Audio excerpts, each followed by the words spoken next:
Hey everyone, it's Kyle at Vacs. In today's video, we're going to be going over HEPA filtration. We're going to be covering 3 topics: when to clean, how to clean, and when to replace. I hope you enjoy.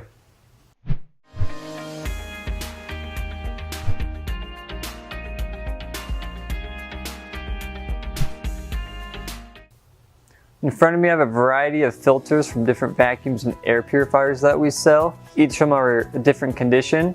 So we're going to be covering the first topic of when to clean them. We recommend checking your filters once a month for regular use. If you find yourself using your vacuum a lot more, you'll then want to check maybe once every 2 weeks. The second topic is how to clean them. If you notice light dirt or dust on the surface, this is a good time to get your vacuum. You can actually vacuum the surface clean. If you find vacuuming the surface doesn't do anything for the filter, you can run it under warm water, but make sure you let it air dry completely. We recommend having a backup filter on hand. That way, while your main filter is drying, you still have a filter to vacuum your house if need be. We also recommend blowing the HEPA filters out. You can use an air compressor or a can of air.